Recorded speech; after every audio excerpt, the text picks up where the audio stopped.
dear students, myself Gangadhar Solanke, and I welcome you all to the MCGM's virtual classroom. My dear students, today in the geography of standard 9th, we'll be learning the topic endogenetic movements. And in endogenetic movements, here on the screen, as you can see, images of common natural disasters, which includes earthquakes, volcanoes, tsunamis, landslides, which are very common, floods, wildfires. In these, as we can see, various natural events occur on the earth from time to time. And as on the earth these events occur, similarly, because of the movements of the earth's surface, natural events like earthquakes and volcanic eruptions occur. We have to study about these movements into three parts, that is endogenetic movements and exogenetic movements part first and the part second. For the organisms living on earth, these events are disastrous because there is loss of life and property because of such kind of natural calamities. And in this topic, we'll get introduced to these endogenetic movements, that is what? Internal movements. The word endogenetic which means internal movement, so not on the earth's surface, उसके नीचे जो कुछ movements होती है अर्थ की, उसके बारे में हम इस टॉपिक में, हम इस लेसन में पढ़ने जा रहे हैं.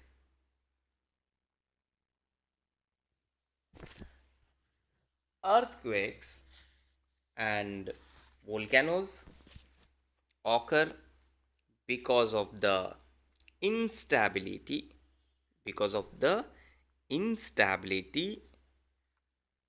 in the interior of the earth. Earthquake हमें ऊपर देखने को मिलता है, उसके रिजल्ट्स हमें देखने को मिलते हैं, but the reason behind this is the instability in the interior of the earth. You people have already learned about the interior and the exterior of the earth, and this instability which occurs in the interior of the earth created due to the movements occurring in the earth's interior. The movements in the earth's interior occur in the upper layer of the mantle. Now this mantle, you studied about this in the structure of the earth, interior of the earth. The movements in the earth's interior occur in the upper layer of the mantle. Here you can see this in the figure, mantle, then inner core, outer core and crust. So the movements which occur in the upper layer of the mantle here, and because of this, tremendous energy released by radioactive materials in the mantle, and because of these radioactive materials again, or because of the energy which is released by radioactive materials in the mantle, these energy waves travel from one place to another, and all these things happens in the upper layer of the mantle. Energy create हो रही है, और energy create होने के बाद ये जो energy waves है वो एक जगह से दूसरी जगह, दूसरी जगह से तीसरी जगह मूव होते रहते हैं.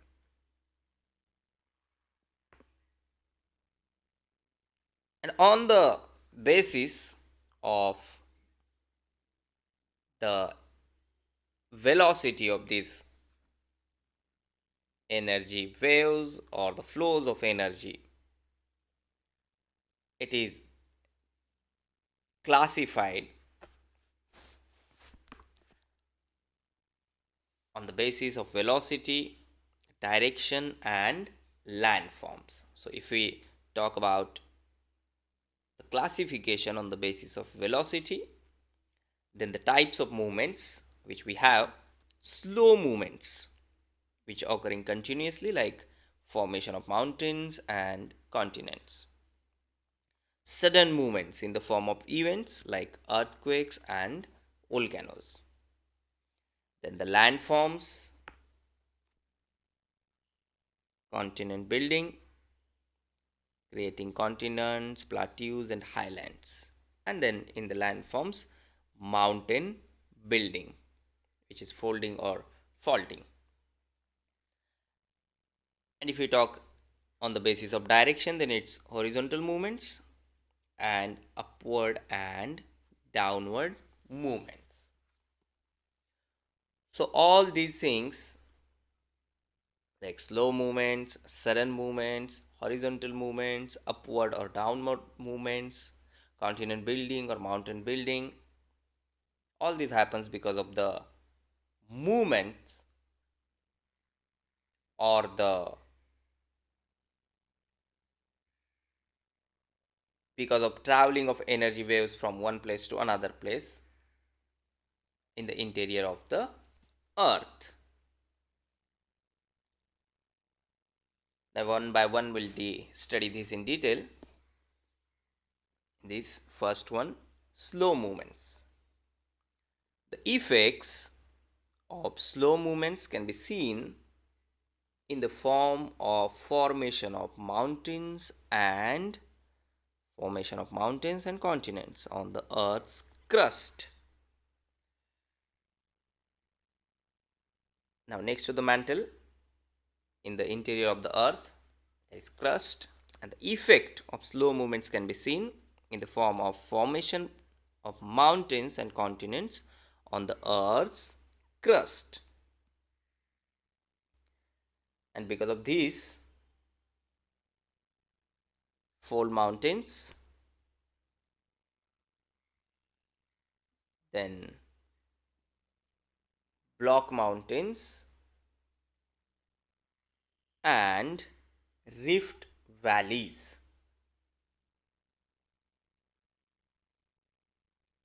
The slow movements causes or results into fold mountains, block mountains, and rift valleys. One by one now we'll talk about first one, fold mountains. Energy is transferred from the interior of the earth, and because of these energy waves, pressure working towards each other and in horizontal direction, the layers of the soft rocks form folds. And if the pressure is very high, large scale folds are formed and their complexity increases. As you can see in the image here, fold mountains are formed along convergent plate boundaries. The compressional force causes the layers of rocks to buckle and fold. This process is known as folding, and the mountain which results because of this is called fold mountain. Here you can see compressional force,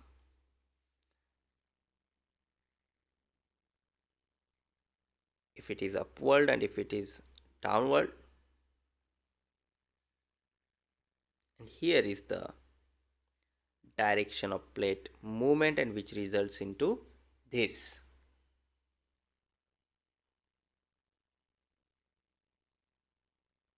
The Himalayas, the Aravallis, the Rockies, the Andes, and the Alps are the major fold mountains of the world. Again, now to understand this very easily or in detail, you can go through these images. This is continental crust.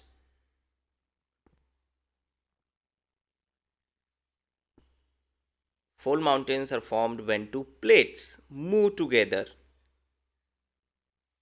Two plates move together. Here you can see one and this one other. Here also the same thing. This can be where two continental plates move towards each other or a continental and an oceanic plate. The movement of the two plates forces sedimentary rocks upward into a series of folds like this. This is the result of this. And then it will look like this. Fold mountains. Then the next, block mountains.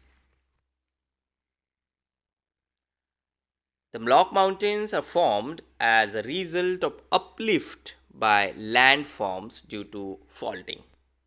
For example, Black Forest, because of internal movements, horizontal waves moving away from each other. Moving away from each other.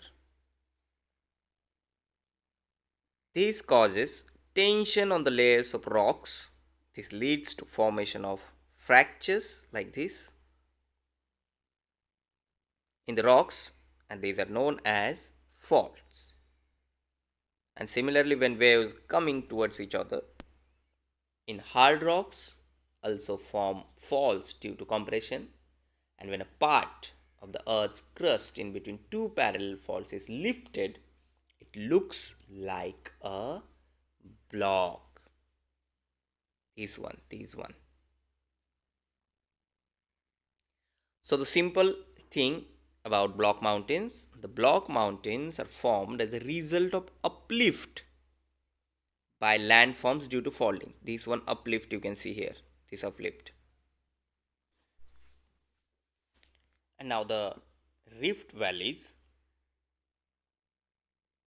When the horizontal movements on the earth's surface act in opposite direction, as you can see on the screen, in the opposite direction, it causes tension on the rocks in the earth's crust, and when tension increases, fractures develop in the rocks. This leads to formation of faults. Consequently, rocks on both the ends slide like this, sliding on both the slides, and the continuity in the layers of rocks is not found. So here in this picture you can see how rift valleys form. This plate, two plates moving in the opposite directions, and because of this, here rift valley forms.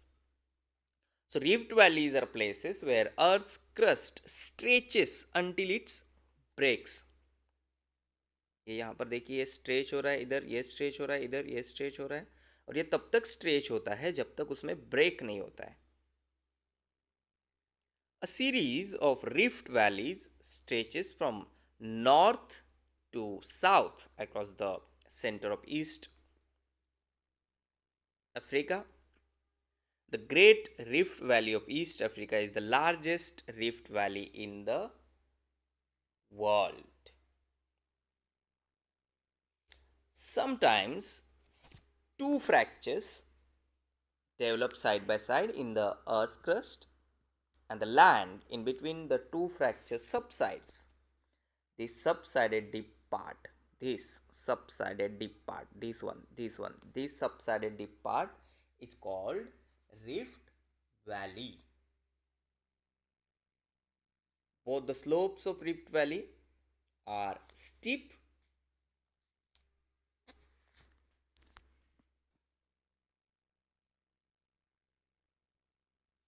And then two important things about the sudden movements. Earth means the ground as we know, and quake which means trembling. So earthquake is the movement of the earth's crust. But about this in detail we'll talk in the next session about the earthquake, its causes, and about the effects of earthquake, then about volcanoes, types of volcanoes, effects of volcanoes.